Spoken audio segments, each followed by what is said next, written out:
already. Yeah. All right, so tonight we have Andrea Holden. She is primarily a ceramic artist, and she taught in Lockport for over 30 years, or 30 years, correct? Mhm. She favors clay sculpture, and she's retired now. She calls herself a jack of all trades regarding art media, which you have to be when you teach, right? Right. And she acknowledges, and Robin will testify to this too, that her strengths and abilities are in teaching. Andrea is also a docent at the Burchfield Penney Arts Center, and she currently spends time drawing and taking watercolor classes, like you were saying, Kim, with several of the Buffalo masters. So, Andrea, I would just like to say thank you so much for being with us tonight. And I don't know if all of you heard, but a lot of her artwork is behind her. So maybe we'll get to talk a little bit about that. It's beautiful stuff. So how did you know that being an art teacher would be your life's work, and how did you get started? So, when we were young, I'm in my 60s, there didn't seem to be a lot of options. You were going to be a mom, a nurse, a teacher. But when I was in first grade, I was winning all of the, firemen's posters, AAA or, automobile, posters. And so my first grade teacher, Mrs. Pilkington, told my parents to send me to the Albright Knox for classes. And so that kind of made me feel very confident. And I think that's a big part of what career you pursue. You try to meld kind of what you're good at with what you enjoy.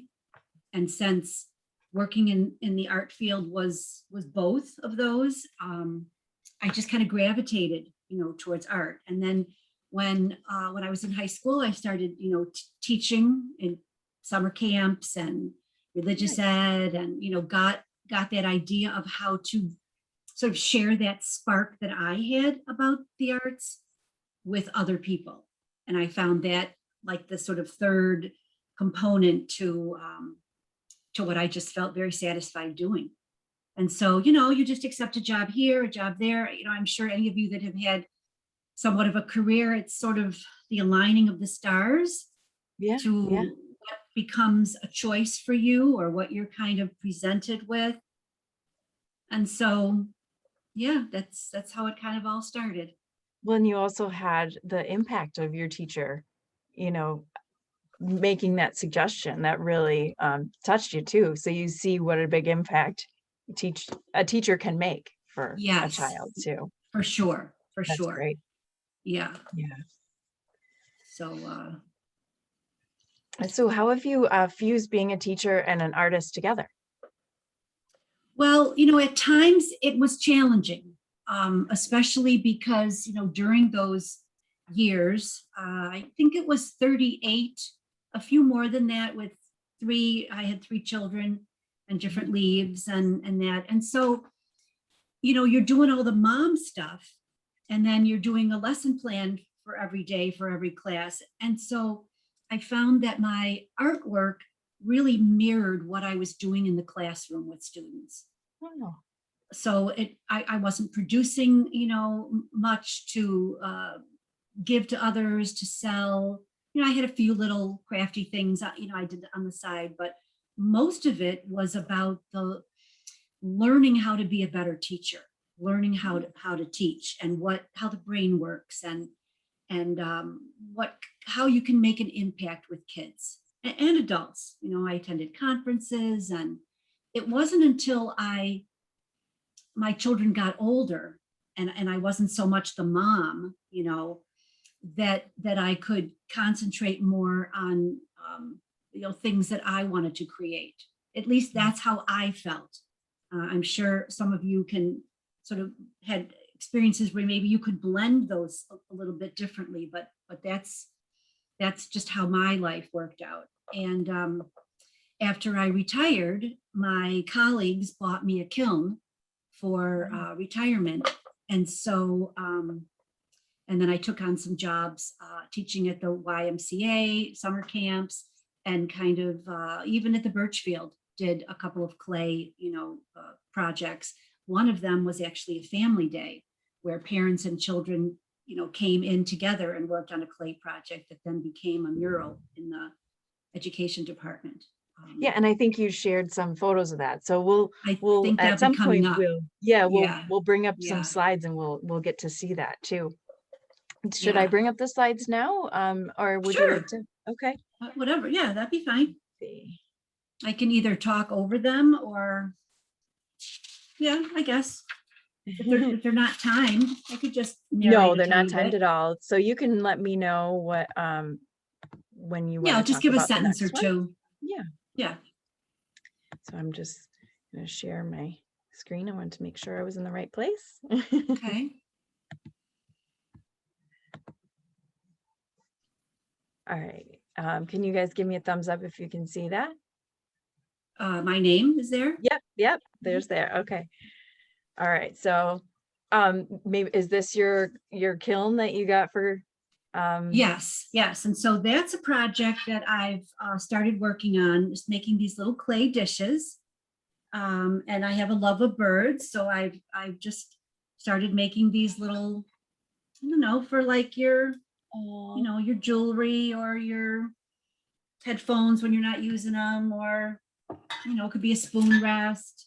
I don't know, but so, you know how you just get that urge to do something, to make something, and so yeah, they turned out too nice to give away as Christmas gifts. So I think maybe I might do something else with them, maybe a little shop somewhere. So we'll see what happens with it.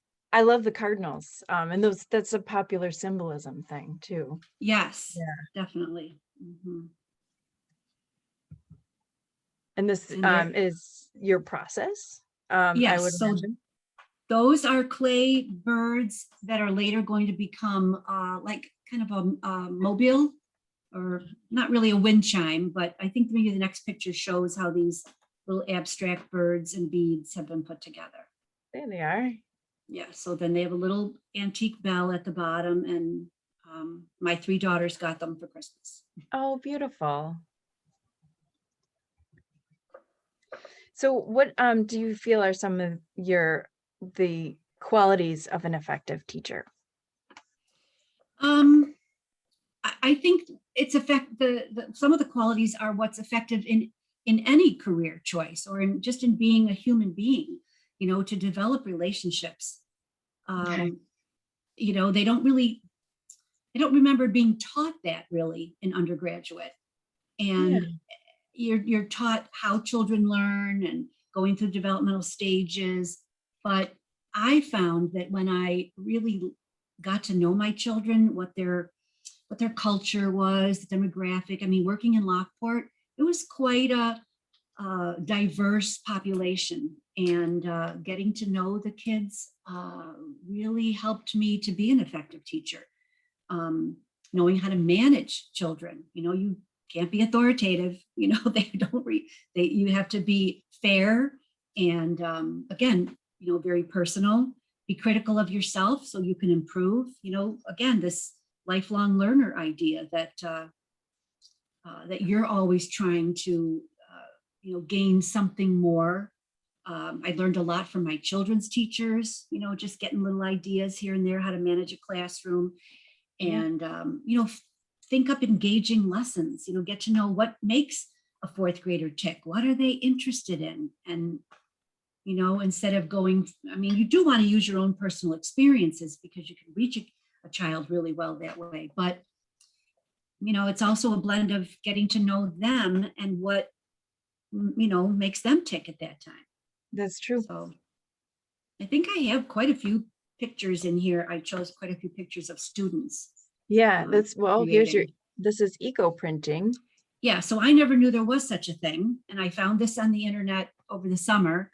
And, just like the stain that you find on the sidewalk of leaves, sometimes you can make this with certain ingredients, certain chemicals. And I think there's a couple now, is this are there certain plants that are better for this than others? There are, and you kind of have to discover those That's part of the fun, is in the discovery of which ones, do more of a staining, process. So So that was this me, is how my you put it together? backyard stuff. Yeah. And you put it between the cardboard and you make it real super tight. And then you kind of have to give up your roasting pan. So Thanksgiving better be done in the oven, because you need something. I think that one comes up next. Okay. And then Oh. so you have to Oh, so soak that's it. what we're looking at, is a roasting pan. So is there water in there with There's all those water in there pieces? and it has to be heated up. Okay. Uh-huh. And And it is has to there, be heavy. There's a rock on there because you need it to be, tight, real tight. and the fun And part of then, that is you can't control it too much, right? not really. Yeah, No. that's interesting. I love it. Yeah. I wish this was a little more of a conversation so I could talk to all of you, but Well, if there'll be if time for anyone that. has questions, please let us know. You can either unmute yourself or put something in the chat. Yeah. So this was an acrylic that I did. I don't know if you can see behind me, there's another painting with 5. Yeah. We were a family of 5. Oh, I like that. And so, some tributes to my family. That's really nice. Thank you. I like the symbolism that you've woven into that. So when you were developing your curriculum for, I think you've touched on it. How did you do that? Was it partly creating yourself first and then? Yes, well, I always had the heart, the head, the hand kind of working together in my mind. You had to have a thought, and it had to be based on knowledge. So there was always some information, whether it was teaching a child about a particular artist, teaching them how a bird flies. There was always some interrelationship with the rest of their living, rather than keeping art in a vacuum. So there was art integration was very big, especially maybe in the last 10 or 12 years, because that kind of became a thing in art education to connect it. And I don't know if any of you have raised children lately, grandchildren or whatever, but they're learning to read, reread, and then read again. So they read everything 3 times. So I taught them to observe. You look at something, then you look at it again with certain questions in mind, and then you look at it a 3rd time. So that idea of observation was huge. And then you had to learn a skill. So you had the heart, or you had the head, and then you had the hand, which was the skill. So whether it was learning how to use pastels or pen and ink or whatever, and then the last was your own personal interpretation. I didn't want students copying what they saw somewhere. Right. It was put all these 3 components together. Think about a theme. What issue are you working with as you're creating your art? And so I might have a list of themes or a list of issues, and they could pick one. And again, some of that art is in the slideshow. There's a lot of critical thinking involved in that too, which is wonderful. Absolutely. Yes. Yeah. This was a gift to my daughter, one of my daughters. That's beautiful. And so this is something that you have created since you retired? This was while I was teaching. Oh, yeah. Okay, great. All the acrylic painting was while I was teaching. I just was not prolific. That's all. It was. I can understand that. I'm raising 2 boys right now. I totally understand that. Yeah. How much time do you really have for yourself? Yes, exactly. Can you share a memorable moment that occurred in your art room? Well, yeah. In fact, Robin and I were talking about that at lunch the other day. And again, I have one of those pictures here. Oh, let me see if I can. Okay, so that's some pottery, wind chimes I made. The wood is from Woodlawn Beach. Oh, and beautiful. That's a great place for driftwood. It's just free, Okay, I'll have to write that down. Yeah, and then the plants were, I secretly grabbed plants from my girlfriend's backyard and then pressed them in to the clay. So it's actually in her backyard, and it's her plants, not mine. Oh, how sweet. That's a great way to add some symbolism into it too. Yeah. Oh, this was a cover design I made for my brother who wrote this book. Okay. All about intermittent fasting and, bad carbs, bad sugar. But you're showing that you're doing digital work as well. A little bit here and there. Okay. Yeah. So this, I think, is what you were talking about before that you worked on with the Burchfield Penney. Is that true? Yes. Yes. So, of course, I like to do anything that has to do with clay. And so there was an exhibit up about plastics and how there's a community space in the Burchfield, kind of in the back, where something that pertains to an important issue, an artist is given the space. And so there was an artist that I just cannot remember her name now, but it was all about the plastic in the Great Lakes and how it was affecting our ecology, our environment. So I asked people to bring in throwaway plastic items, Bic pens, flip tops of coffee cups, just, bottle tops. We had all kinds of things that the members brought in. And medical kinds of things. Anyway, so we had these in all these buckets all over the tables, and then each person cut their own little square out of like a cookie cutter type thing, and then they textured it with the plastic items, and then they painted it the color of the sea. And after we had 100 or so made, we attached them. That's beautiful. Yeah, thank you. And I like that you used what we were calling trash to make it. Yes. Too. Yeah. Right. Holding it up to a higher level of importance than it really should be. Right. I think there's some process pictures that come after this. Oh, and there's you helping to put it together. Yeah. Right. The process of it's a lot bigger than I thought it was. Yeah, it was good to see you with it for perspective. Yeah, so this was Family Day, which was, I think, a Saturday, and Hyatt's supports this and gives people coupons to go back. And we had lots of people, lots of helpers. That looks like a lot of people there, all at the same time.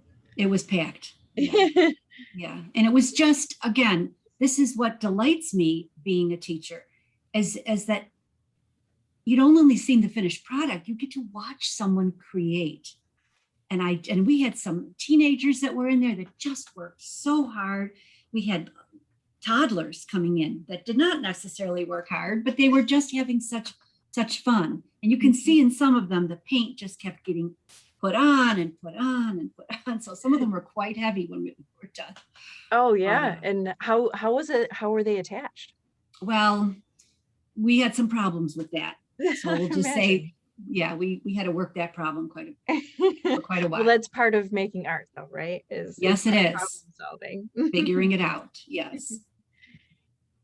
And here's some of your student art I think we have coming. Yes. So this was in the after school program, and we made totems with a sculpture on the top. So there's a bunch of those. And again, clay is just, like I said, my favorite. I love the fact that you start with just nothing.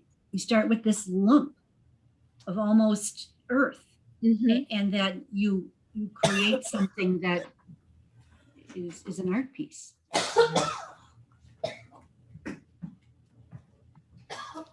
This was one of my, I have a student that comes to my house for lessons. And so I would think was maybe in 6th grade at the time. And so we made all the parts of a boot in slab, and then we constructed it and used real laces. Well, I should say she did. That's beautiful.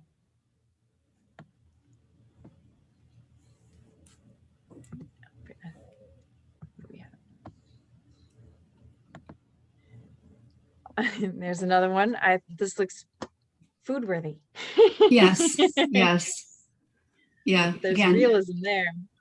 yep, yep. The kids loved doing that. I think we did that in April, like a April Fool's kind of thing. So, Oh, perfect. yeah. See if I have another one for you.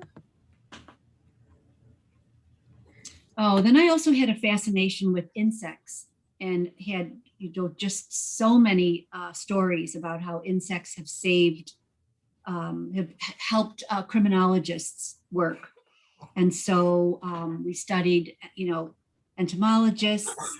Scientifically, we studied several artists who actually work with real insects, not just clay ones, but there's a woman who attaches them to the wall and makes like a wallpaper pattern. Wow. Some of them, many of them go into the Amazon with white sheets and bright lights and capture the insects and actually work with them. Christopher Marley makes these beautiful symmetrical designs. And so I shared all that with my students, hoping that perhaps because they found kind of a happiness or kind of a fun about insects, that perhaps it would change their ideas of them being ugly and horrible and scary.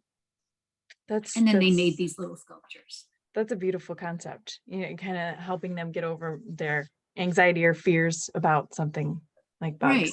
Right. Yeah.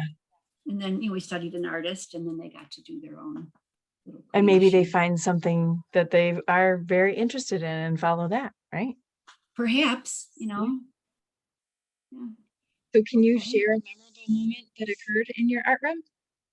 Oh, so yeah, perhaps it hasn't come up. So one of the things that I did with an art with a art club, I had a couple of free periods, and the teacher, the principal let me have a little art club, and I collected chairs from the roadside, from the Goodwill, little tables, little chairs, and I had the students paint them, and we called it Chairs for Charity, and we auctioned them off after the musical performances. So we'd have them in the hallway. We had little bags with the tickets, and whatever money we created, we gave to Make-A-Wish at through Children's Hospital. Oh. And watching those kids think up how they wanted to paint a chair.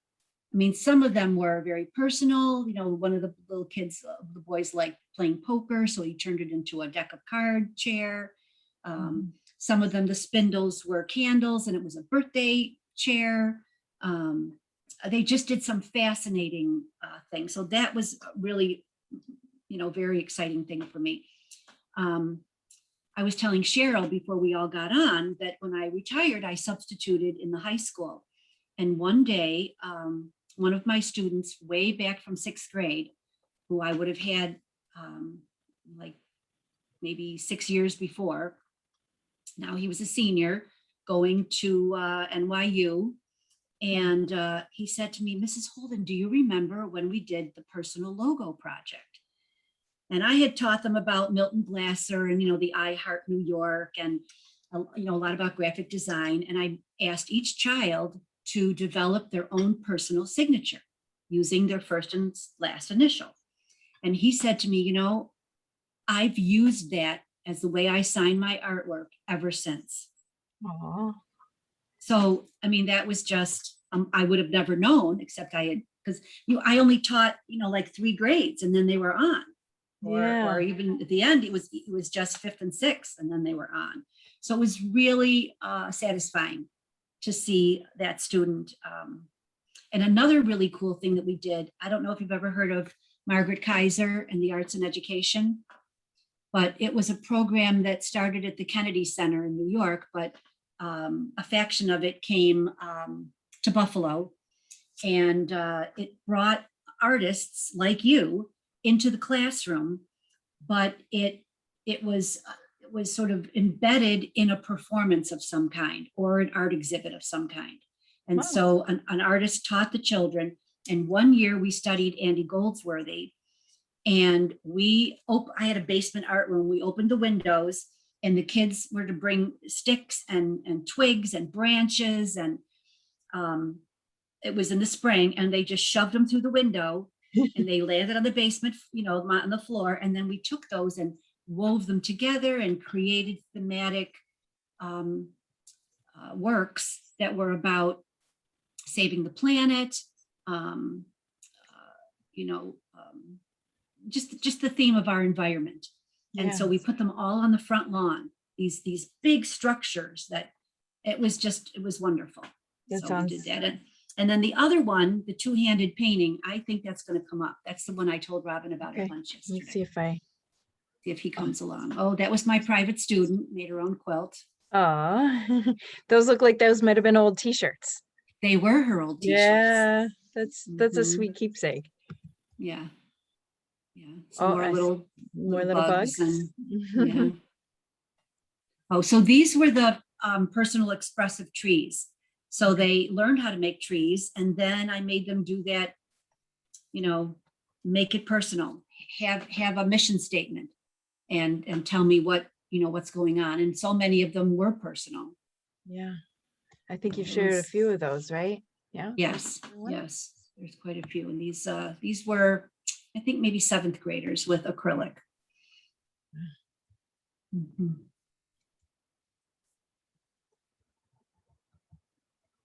Ooh. Oh, this was a collaboration that we did with another art teacher, where we took the words to imagine and we printed them either light, medium, or dark. And then each child had a section of foam board, and it coincided with a black and white image of John Lennon. Wow. And I think there's a close-up where you can see How big is this piece? This is probably maybe 7 feet tall by 4 feet wide. Oh, wow. It's big. Yeah. Mm-hmm. Yeah, here's a close-up. Mm-hmm. Yeah, the only problem was that lots of kids just insisted it was Harry Potter. That's funny. Yeah, because John Lennon just wasn't in their era, Yep. Yeah. So these are some of my students painting a mural. And was this in the school that you got Yes. permission to do? That's great. Uh-huh. Now this is the two-handed painter. And I still to this day I never talked about ambidextrous skills, but you just kind of presented it one day and I said, wait, keep going. I got to get a camera. And I think that was the last one I have. Yeah, I think so. Okay. Yeah. So are there any other roles or aspects or roles you took on outside of the classroom over the years? Well, lots of exhibits, at conferences, various places around, that's kind of a usual thing. A lot of our teachers get involved in set design, so we did that. Just special projects that might have gone on, with whatever theme was going on in the school, at that day. Art clubs, lots and lots of murals around the building. And the arts and education, was really big. That was a big component. So, yeah. So can you describe your art room and some of the aspects of it that made it a successful learning environment? Well, I got a lot of tips over the years from just paying attention to how other people taught. And I had student teachers and learned from them, as well as, helped them learn. I had an art vocabulary board because I wanted them to, be learning. They made their own sketchbooks. They sewed their own sketchbooks and put that in the, they had a do now board where they had to walk in the classroom and do whatever it set up there while everybody was coming in, so they were engaged right in the beginning. And then I started this little portfolio project where they had art for 10 weeks. They kept everything until the end. And then they took home this little handmade portfolio to their parents or older sibling or aunt or uncle, and they had to make an appointment, talk to them, and they had some questions to answer. Whoever viewed the portfolio, what's your favorite piece? What did your child teach you? while you were looking at their art, and kind of a way for the parents, at home and at school to kind of be connected. We had a puzzle table for them to do an artist, a work of art, like a puzzle whenever they had time. We had demonstration. I mean, it was all just what any, teacher does over the course of their career. You just one up it the next year and then one up it the next year, and Keeping them engaged, right? keeping them, yeah, those little munchkins, when they're 11, 12, you got to keep them engaged. And you got to keep them focused on you and not each other, right? Well, that's probably, yeah, you got it. Yeah. So what has retirement been like for you so far? Well, Robin and I were talking about that at lunch, and just how it's challenging your first year of retirement. You miss a lot of, you miss the scheduling because you always knew what was happening each hour of the day. You miss the students and what you were giving to them and what they were giving back to you. You missed that too. So I would say the first year was a bit of a struggle. And then I happened to find out about this volunteer program called RSVP. And, there was an art teacher in Buffalo looking for someone to help out in her classroom. And so I answered the call, and Robin was the most welcoming person. I mean, I felt like after talking with her for like the half hour at our initial meeting that we were cut from the same cloth and that we were going to be soul sisters. And so I did that for maybe 2 years, coming in maybe once a week or every other week. And just, again, you don't get to really work. When you're an art teacher, everybody's in their own room in your school doing their own thing. And you might share some ideas here and there. But the intimacy that you gain from working collaboratively with another teacher, Yeah. I mean, it was fabulous. And even when I was done, more or less, with my real, teaching, I had another chance to expand it into the years. So that was wonderful. Can you tell us a little bit more about that program, the RSVP? And that's how you got connected with Robin? Yes, it's RSVP. Okay. So it's Retired Seniors Volunteer Project. And when your name gets put on the list as being a member, you get a little newsletter, and you get various times, like, for example, when the art festivals were running, they needed people in the food sections, just to clear, and they needed setup, for this and that. Next week, Wednesday, I'm going to the Lackawanna Senior Center to help with the vaccines. They just needed somebody for a 4-hour shift to, because I don't know if you've gotten your vaccines, but there's people telling you where to go, watching you while you sit your 15 minutes. They just needed somebody, and I live alone. So I got plenty of time, to give, so. And I had my private student, although during the pandemic that did slow down again. And, being the docent, I do the workshops, give the tours. I've taken up birding and, some things with the Cornell Cooperative Extension, or not the Cornell Ornithology Lab, I mean. You can do little hikes with them. You can take classes online. Yeah. So lifelong learning for sure. Now that I have the time. Yeah. And I think I probably know the answer to this, but what is your favorite art medium? Yeah, so I guess it would be clay. I mean, right now I'm taking watercolor classes, so that's sort of where I'm focused right now. But these birds I made over the last couple weeks, the things I do in clay are all hand built. So I don't know if you can see that or not. The lighting is bad here, but just all coiled and just various little little pots here and there. And I have a totem that I made. I don't know if you can see that just a little bit. And that has a hummingbird that once it's done will go on the top, and that just goes in the garden. Very beautiful. Yeah, so here we go. Different so you've got some pots. works in progress there as well as finished pieces. Yes, but like I said, it's kind of that eclectic skill set that, I admire and envy those of you who have selected one area in the arts and crafts and have devoted yourself to know so much about that. I mean, that's so admirable in my mind. I guess we're always thinking about, well, what am I good at and what am I not good at? And so I would have loved to hear from all of you about what you feel is important in your guild and your skills too. But I don't know if we have time for that, but. Well, I think for me, I personally like being exposed to things that I don't personally do or don't think I could do very well, even just trying it.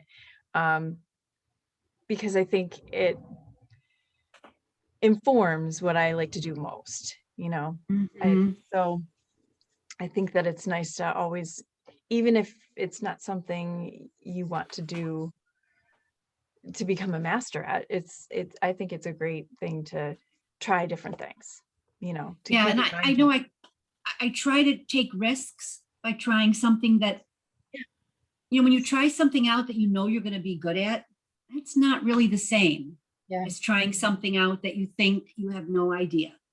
Right. And so I like helping my children take those risks too. If you can get a kid to be, all my lessons were always like 95% success rate, because you have to know your audience and then pick something that they can feel that, oh my God, I did it. That's what you want. And it's nice if we can give that to ourselves, but not always the case. Yeah, you won't always feel challenged though, too, if you're giving yourself those easier wins. Yeah. Who are some of the watercolors that you're taking classes from? Are you? I'm taking them from Jennifer Corey and from Sally Trainer. Okay. And Carol Syracuse is in the class. And we're all well, I'm not a mentor, but many of the other artists have been taking lessons for like 10 or 20 years. Yeah. So they're all mentors. We're all mentors to each other. But like I said, I'm a real newbie, so. But I think that you bring some value in that too. You may have questions or ideas that could give them a new way of thinking about things as well. So it's always like you said with your students, you learn and get from them as well. True. Can you hear me, Cheryl? Yes. Hi, Robin. Yes. Hey, Andrea. So you touched on this already, but describe a little bit what it's like to go into a class with Sally Trainer at the level she works at. You already touched on it a little bit, but with all the abilities you have, and yet here you are working with Sally on, even if it is on Zoom. Wait till you see her in person. Can you talk a little bit more about how you've been feeling about that? Yes. So I have a very good friend named Michelle, and she's been taking these classes from Sally for quite a while. And she was encouraging me. I'm like, oh, I just love what you do. And so she was like, why don't you sign up for this? And so, I did and took the first class. And Sally's talking about a triad of color. And I'm like, I didn't even know what that meant. And so evidently it means you use a certain blue, a certain red, and a certain yellow. And I just, watched her do her flower. And then we all had to work on our own. And then of course I used a little brown, a little blue, a little orange, I didn't realize I could only use those three. Right. So then we have to all show our work. And Sally looks at my flower and she just kind of says, oh, okay. And doesn't really say much more. So I said, "Ooh, that bad, huh?" And she said, "Well, what was your triad?" And I just said, I'm just kind of a beginner. And she's like, "Well, what paints are you using?" And sheepishly, I said, "Well, a cotton pan set." And she said, "Well, what paper are you using?" I said, "Well, from my sketchbook." I mean, it was just, she just was not expecting a real newbie, so she was just saying this and that could be changed and this and that could be changed. And it was a little startling I mean, I'm an art teacher, for heaven's sakes, and yet I was going into this really, really blind. But like I said, everybody's been very supportive. And so we post things on something called Hope Studio. And that's when you get to see each other's work. And that's where I've taken some screenshots and just looked at some other people's work. And a couple things I've posted have gotten some likes, and somebody once said wowsy to something. And so I'm getting there. But yeah, she's going to challenge me. She's not just going to say, "Ooh, that turned out nice," just to make me feel good, which is what I did to my students. If they needed instruction, they got instruction, But yeah, she's an expert in every way. Is there anything you want to ask us specifically? Well, I'd love to know what my viewers are involved in. Paulette, would you cover what your expertises are? at a gallery? I'm sorry, I keep interrupting, but let Paulette tell you a little bit about herself. Okay, fun. Well, of course, I went to art school like everybody. And then I was going to go into teaching and got a minor in art therapy. And then I ended up working for the Burchfield Nature and Art Center in West Seneca. And I was running their programs for art. So it was wonderful to have the gallery space and have the classroom space.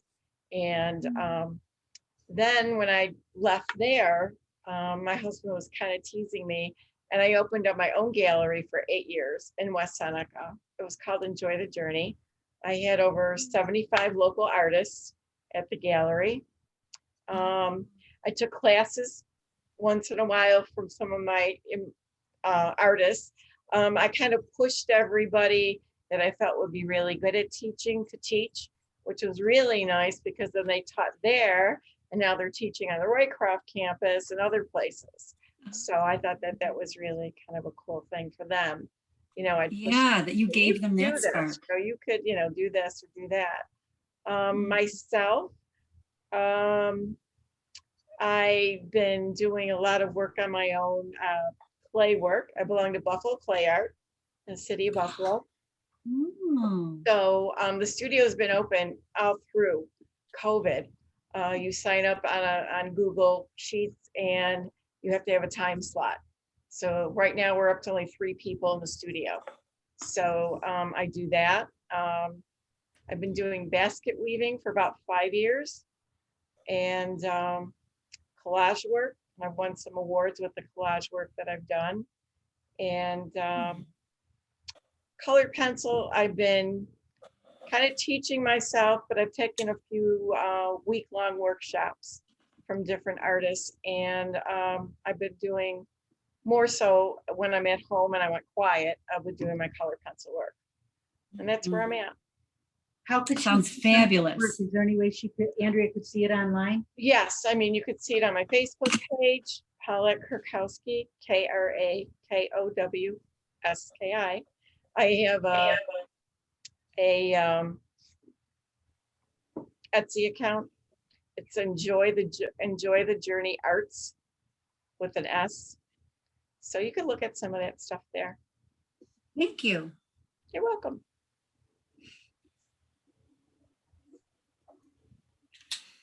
I'm sure Anybody somebody else Are we could gonna hear from introduce themselves. I'll introduce myself. I'm Yvonne Stoklosa. I've been doing stained glass for 26 years, the same age as my daughter. Started when she was a baby. My background's in interior design and in architecture. So I actually quit working as an interior architect when my second child, my daughter, was born, and just took a stained glass class and never stopped. So I teach classes here on the Roycroft campus, sometimes a couple times a year, sometimes once a year, but like maybe 3 or 4 classes at one shot. So not this weekend, but the following weekend, I have 2 classes, one Saturday, one Sunday. And the following weekend is a full weekend class where the students will go home with a finished stained glass panel. And I do a lot of the art shows, which aren't happening now. Like usually about 20 shows a year. So last year I think I did 3, one before COVID, and beginning of March we snuck that one in, and a couple little ones that we did during COVID. And this year hopefully we'll do maybe, looks like maybe 10 will go through, maybe, we'll see. I'd like to ask you and Paulette, what is your subject matter? What do your pieces represent, or how do they personal to you? Most of mine is nature related. So yeah, I was gonna say the same Yeah, thing, nature related, yeah. even in some of my clay work, a lot of the slab work I do, even if I'm doing a plate or something like that, I always have my textured leaves on them, in a lot of my pieces, you know, so I even make clay pieces that I've been firing lately so that they can be on my baskets as little emblems on the baskets that I make. So I try to incorporate some of my work that way. Yeah, yeah. And do you sell your work? Oh, you said on Etsy, right? Right. I've been selling on Etsy. I've been not getting into shows yet because when I closed my gallery, it was before COVID, and I haven't decided exactly what I want to do from here as far as having had a gallery of my own. I know how it runs. I know the work it takes. I know what you need to do. But I haven't figured out exactly what I'm doing with that. Well, there's time, right? Yeah. Stacy. Come on, Guys, Stace. Stacy, she's off camera. Yeah, here's There No, she I'm is. here. Hi. I've been here the whole time.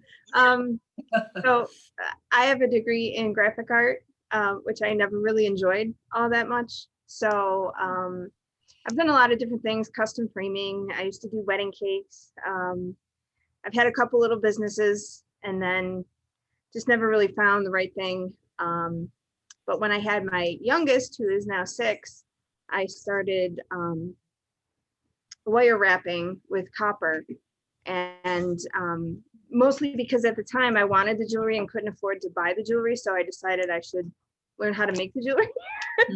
So and it was supposed to be a hobby, and now I have a business, so it's kind of an Awesome. accidental thing, but it's been a long journey of teaching myself. So And where do you exhibit? well, I hang out around the Roycroft a lot, but I sell mostly online right now. I do shows like everyone else when there are shows to do. And then I have my website. So that's primarily where you see my work now. Yeah. Yeah. Yeah. I would find that so gratifying to be making things and, making a little career of that, or a big career of that. That's Well, awesome. it was accidental, but I'm enjoying it. Yeah. I've learned a lot. But don't you love that how your life does go where it's supposed to go? Somehow those stars align and the choices that you make put you in a place, and it all works out in a good way. Absolutely. Mhm. I'm going to speak for Kim, who is a little shy about being on camera right now. They're both, can you see me, by the way? Oh, yeah. Yeah, I can, Oh, yeah. hi. So Stacy and Kim both do wire wrapping, and they use stones, gemstones. But the point is, they're both amazing, but their styles are very, very different. And when you meet them in person, you'll see, and I'll show you some things. We'll look on the email. I'll show you next time I see you some of the work. I'm wearing a very simple pair of earrings that Stacy made, but you made that necklace you're wearing, didn't you? Yes. I made the clay pieces, little slabs, and then put it together. When we get the actual meetings going where we can meet together, you have to come in. You'd have such a good time with the people who are here. I'd love to. I just wish East Aurora wasn't 45 minutes away. You'll have to ride with I'll me. pick you up. I'll drive you. Well, Cheryl, oh, that's right. You're coming from Lockport. So Yeah, you I'm get- South you get Lockport. right past. Yeah. Can I tell? Yeah. So we want to thank you for doing this. I know it takes time, it takes some work, and we all get nervous about presenting like this, even as many years as you've taught. way more than I did, double the time I did. But we offer a free membership through the Guild, and we'd like to give that to you for, if you would You accept would? it presenting for us tonight. Oh, my goodness. Thank you. Thank you. Oh, I'm so touched by that generous offer. Oh, Thank you there's for one more having me. artist. What? We have one Thank more. you for having me. There's one more artist who might want to speak with you. Jack, Okay. Jack, are you still there? is he, he's looking to unmute, I think. Oh, it says still John. There he is. There. Hello, hello. I try to keep. So you want to know my bio, huh? Yes, I'm a please. self-taught woodworker. I'm an owner of custom furniture and fabrication. When it comes to woodworking, I do anything in all aspects of woodworking, but as far as the, I guess the guild goes, this is sort of what I don't know if I can do this. There's a floor lamp. I don't know if I can get the Wow. camera over there, the base of Uh-huh. it, but there's one of the floor lamps and a whole bunch of table lamps without the shades on them up there. And then of course, we have the, I don't know if I can get this up here, the beer bottle lamps. Anyway, Awesome. I'm self-taught. I don't know if I said that already.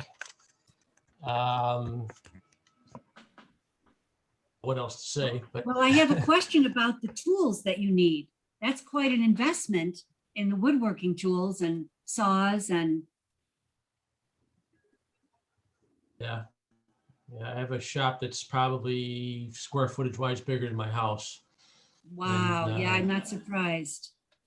Is it near you? Is it on your property?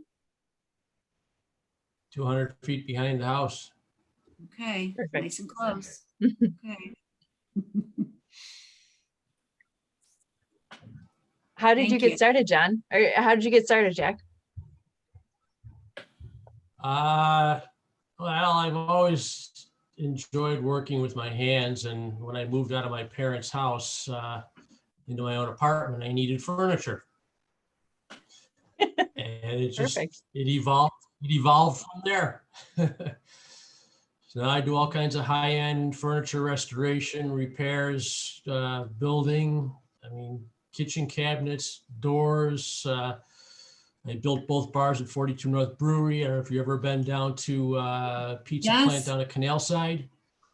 Yes, You and just see the yes. tables down there. They were all patchwork quilt with the pizzas in the middle. That's Mhm. me. Cool. And I love Stuff I 42 do. North. So you have So, quite a following I mean, it's- then. I guess I've been in business for over 40 years and always honing my skills, so. Yep, yep. What's your last name, Jack? It's Thiesen, Thiesen.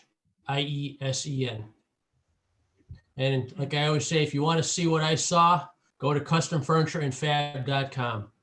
Okay, taking notes.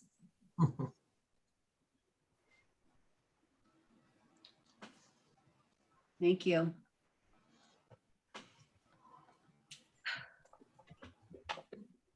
Thank you so much, Andrea. It's been Oh, yeah. great to talk to you and see your work, and I love your perspective. Thank you Thank so you. much. Thank you very much. Thank you, all of you, and good luck in the coming months. Thank you. Thank Does you. Right. anyone else have anything to add? The steering committee group? I think you're muted. Oh, there you go. Okay, good. Thank you very much. We really appreciate your expertise and your time with us. Yeah, very Okay. enjoyable. Thank you. Thank you. Thank you. We look forward to having you come to a meeting when we, Yes, when I'd we love to. gather again. I would be so honored to. All right. Good night, everyone. Good Thank night. you so much. Good night. Bye. Thank you.